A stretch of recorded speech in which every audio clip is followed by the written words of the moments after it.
Mr. Aditya Puri got 25 years to build HDFC Bank. Uday Kotak has been heading Kotak Bank since inception, that's what, almost 20 years. But the average tenure of a PSU Bank CEO is usually 3 years at best and often shorter. That's set to change. The government announced on Friday that PSU Bank heads may be appointed for 5 years, extendable by another 5 years, which means a 10-year PSU Bank MD term is possible. Can this materially change governance at PSU banks? We're going to ask two people who would best know the area. S.S. Mundra, former Chairman Managing Director of Bank of Baroda, and then RBI Deputy Governor, again, former Deputy Governor. Also with me, Sunil Mehta, Chief Executive of Indian Banks Association and former MD of PNB, Punjab National Bank. Gentlemen, good morning and thank you very much for your time. Mr. Mundra, if I may start with you, sir, I'm just reading out what was formerly the rule. The former rule was a nationalized bank MD, and I quote, shall hold office for such term not exceeding 5 years and extendable and shall be eligible for reappointment. Technically, even before the rule change, an MD could be appointed for 5 years and extendable at least by 3 years, 8 years. But the government never did that. What was our average? It was 3 years. So my first question is, because of this word change, are we going to get even 5-year MDs? And do you even hope for 10-year terms for MDs? Thanks, Lata. I would say that view the profile of senior management and public sector bank has changed, particularly in last few years. It was a move which was very much called for. So I would say good move. I would divide it into two parts. Number one, let us understand why it was required, why it is done, and if time permits, what little more can be done. So while you rightly mentioned that the earlier rule what it was and the 5 years and plus and it never happened. Now try to understand that the profile of senior public sector bankers, if I go a few years back, even if I go to my time, typically what used to happen that by the time, and there were few exceptions, we can talk about that separately if there is a time, but generally one used to reach, at the ED level between age 50 to 55 and MD level 55 to 60. There were rigidity in the system because, as you know, public sector banks is clearly divided into scales, scale 1 to scale 7. There used to be a minimum qualifying period before you can try for the next level. As a result, particularly in all the large public sector banks, not because one is missing any promotion, not because of anything else, but because of this structure, it used to be like that by the time you become eligible for this post, you are in that age group. And in more cases than not, people were not even qualifying to become ED and CMD because either they didn't have the qualifying period or they didn't have the residual period. So these were the rigidity and anomalies in the system. What has changed in last few years, I would say a decade or even less than that, couple of things have happened. Most of the banks have introduced the accelerated promotion system. Banks have started doing the lateral recruitment, particularly in the area of specialization. And as a result, today we have a situation where we have people in ED group who are in the age of 45 to 50. Okay. Now, if you go by the old formula and you give them 3 and maybe another 2 years, it means that though they have the residual period left, but then they would not be continued. In the process, both individual is losing as well as the industry is losing the talent. So I think what is done today has corrected that situation with this one structure change. It has brought more certainty now. And you mentioned in the beginning that we can look at the, say, CMD 5 years. I would say there is a possibility that one CMD could be even more than that. There could be, I mean to say, there is no more CMD, it is MD. It could be even for 10 years. Okay. So I think this is what the background is. And that is why I'm telling that it was very much needed because of the circumstances and is a very good move. Okay. There are, many Mr. Mundra, 1 minute, sir. 1 minute, sir. I want to concentrate, if possible, on what are the merits of the move and what more can be done without legislation. But let me get the first thoughts from Mr. Mehta as well. Mr. Mehta, what difference will it make if you had an 8-year term? So one thing is stability of tenure will always help a CEO to execute a long-term strategic goal, because when the change of incumbencies, the priorities keep changing, and then everyone comes with a new vision, and with a shorter tenure, they may not be able to create and work on a long-term strategic goal. Another difference that has come is earlier, the 5-year term, the condition was reappointment. When it is a matter of reappointment, then it's a choice. You have to run a process affairs. So people were uncertain whether their tenures will be extended or not. And it has happened in the past that some of the top executives got, like the CEOs or maybe EDs, they got superannuated even before the age of 60.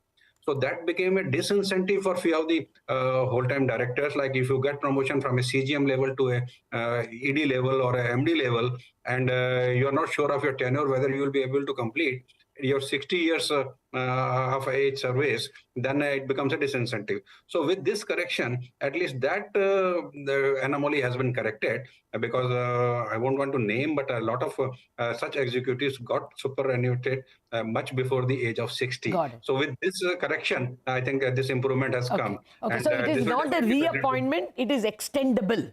That makes a big Yes. difference, you're saying, right? Yes. Yeah, Mr. Mundra, just to extend that point, what advantages do you see? Because, you know, the stock market is very much betting on PSU banks anyway, and this is seen as a very good governance shift. From your point of both as regulator and as someone who has run the bank, been a 40-year commercial banker, what can you do? Can there be longer-term investments in technology? Can you make lateral recruits with the guarantee to those recruits that for 10 years, you know, I'll ensure that you're... What exactly are the concrete advantages?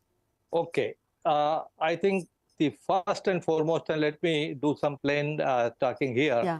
The first great advantage is that in the earlier structure, the institution of ED was more like a passenger, you know, in transit. So either the people were reaching to the position of ED and were looking for the retirement in a year or two, then you can expect that what kind of, you know, the decision making could be there.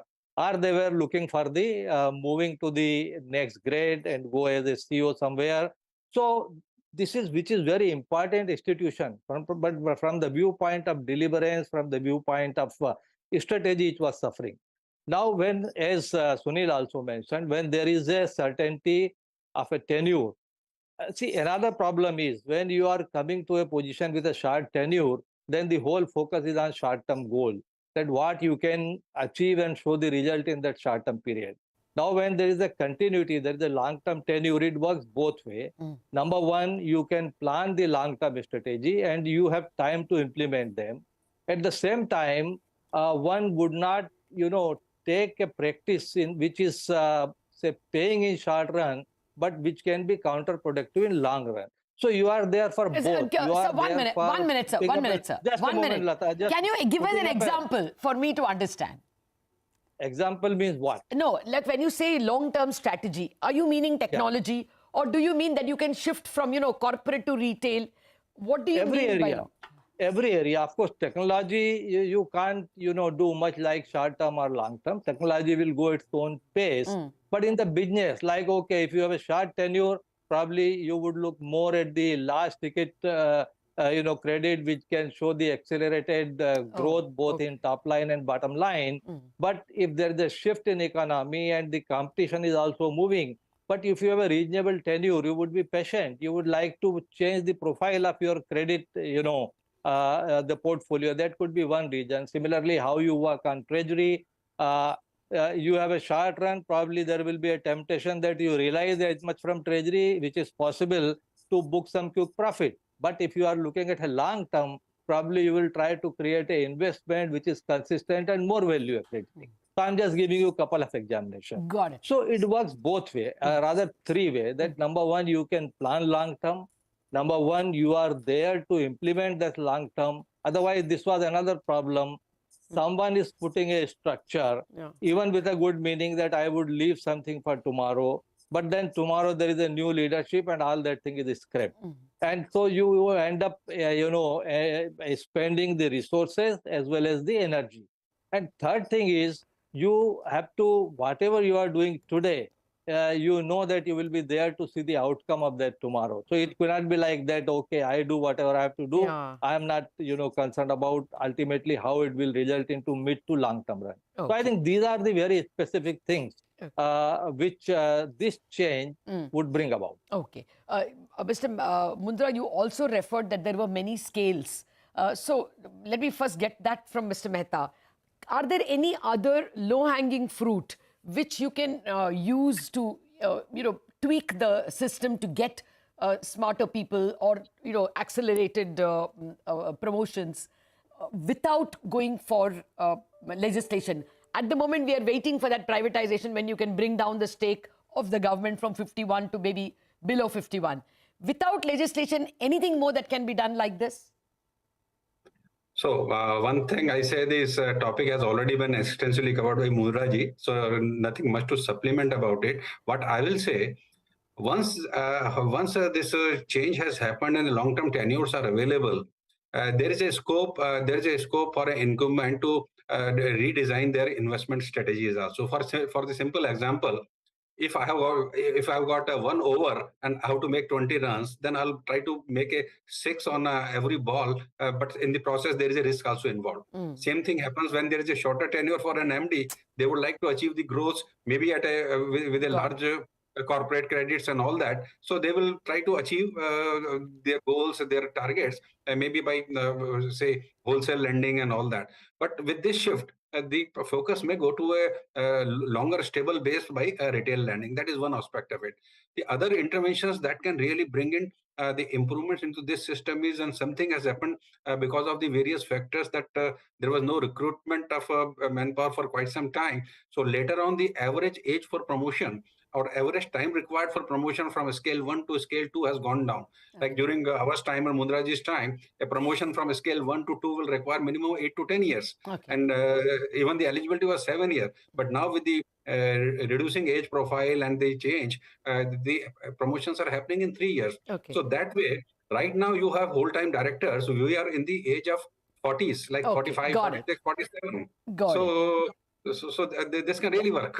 Yeah. So what I was hoping for was more such changes can be made where eligibility is made a little rapid when merit demands. Mr. Mundra, unfortunately, entirely out of time, but I still want one sentence from you because you have seen many cycles. How long do you think this golden period of banking sector, PSU and private, can last for, say, a decade? By a decade, I mean to say you are a little pessimistic about Oh, it. really? The Okay. way whole thing is going on, and if economy is looking for a long term, we are talking in terms of trillion. I would not, contain it to 10 years. Okay. But just let me take a minute to tell you, it doesn't need any legislative changes. The accelerated promotion, etc., is all can be done within administrative rules, and that has already been done. That is why today we are the people who are in the age group of 40, 45, who are already at the top scale or who are at the ED. So it is more an administrative issue and not a legislative issue. Yeah, this of course was only administrative. I was only wondering if there can be more such changes. Mr. Mundra and Mr. Mehta, thank you very much indeed for trying to make us understand as much as possible in the short time. It clearly looks like banks in general and PSU banks in particular have a long good innings ahead coming from the masters themselves. Wrap up on Bazaar, Chartbusters up next.